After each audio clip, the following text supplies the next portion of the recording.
তোমরা যারা আমাকে আওয়ামী লীগের দালাল বলো, তোমরা ওই সময় ছিলে কোথায়? সুবিধাবাদী জিন্দাবাদ, ঠিক কিনা জোরে বলেন। আর যেই বক্তার দালালি ওরা করে, ওই বক্তা নিজে স্টেজে হাজার মানুষের সামনে বলেছে 16 কোটি মানুষের জননী শেখ হাসিনা। 16 কোটি মানুষের জননী প্রধানমন্ত্রী শেখ হাসিনা যে স্বপ্ন দেখেছে, এটা বাস্তবায়নের জন্য যে কাজ করবে না, সে যে দলের লোক হয় হোক ও জাহান্নামে যাবে। ওই বক্তা যে জাতীয় দালাল ছিল এটা বলে না, কেন? নিজের দলের লোক। আবার অসংখ্য ভুল হওয়ার পরে কি বলে জানেন? কয় জেলে যাওয়ার পর ওনার মাথা মতো একটু নষ্ট হয়ে গেছে। আরে বাবা, জেল কেন? উনি একা খাটছেন, রিমান্ডে উনি একা গেছেন। আল্লামা মামুনুল হক সাহেব জেল খেটেছেন, রিমান্ড খেটেছেন, উনি পাগল হন নাই। রফিকুল ইসলাম মাদানী জেল খেটেছেন, জরিমানা দিয়েছেন, রিমান্ডে ছিলেন, উনি পাগল হন নাই। মাহমুদ হাসান গুলবি জেল খেটেছেন, রিমান্ড খেটেছেন, উনি পাগল হন নাই। এমনকি মুফতি সাখাওয়াত হোসেন রাজি জেল খেটেছেন, জরিমানা দিয়েছেন, কেউ পাগল হয় নাই। একজন পাগল হয়েছ, তাহলে যে পাগল হয়েছে ময়দানে বসায় না রেখে পাবনায় পাঠিয়ে দাও চিকিৎসার জন্য। চিকিৎসার জন্য পাবনায় পাঠিয়ে দাও। তোমরাই তো বলো মাথা ঠিক নাই, তো মাথা ঠিক নাই কোরআনের ময়দানে বসাও কেন? নবীর শানে বেয়াদবি করার জন্য, আল্লাহর শানে বেয়াদবি করার জন্য, কোরআনে কারিমের ভুল ব্যাখ্যা করার জন্য বসিয়েছ। মনে রেখো, আল্লাহর কোরআনের বিরুদ্ধাচরণ তোমরা যদি করো, তুমি কত বড় দলের নেতা দেখার সময় আমাদের হবে না।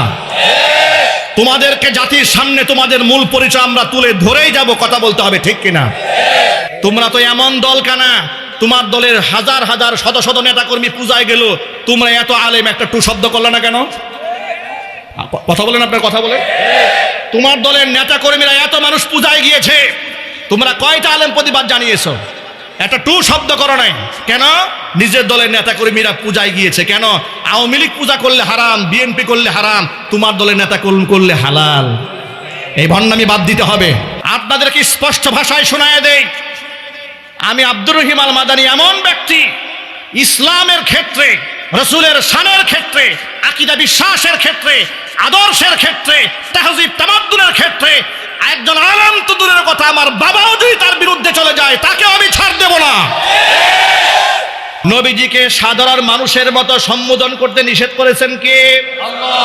আল্লাহর নাম জুড়ে বলেন।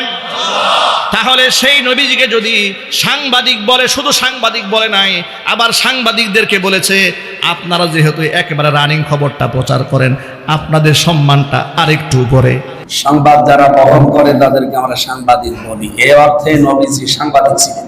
আর আপনারা যেহেতু একেবারে ঘটে যাওয়া সংবাদগুলো সঙ্গে সঙ্গে দিতে চান, এজন্য আপনাদের সম্মানটা আরেকটু বেশি। এত আসতে নাউজুবিল্লাহ বললেন, এত বড় কুফুরি বাক্য যে আপনারা যেহেতু একেবারে প্রেজেন্ট সংবাদটাকে প্রচার করে বেড়ান, আপনাদের সম্মানটা আরেকটু উপরে। এই কথা বলে বক্তা কি কুফুরি করে নাই? আওয়াজ নাই।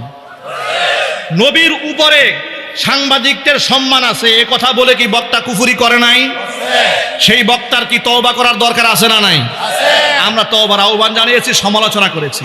তাদের দলের লোকেরা এই বক্তা তওবা করার আগেই পরবর্তীতে সে সরি বলেছে, ক্ষমা চেয়েছে তার ভাষায়, যদিও ক্ষমার ঢংটা সুন্দর ছিল না, যাই হোক সে ক্ষমা চেয়েছে।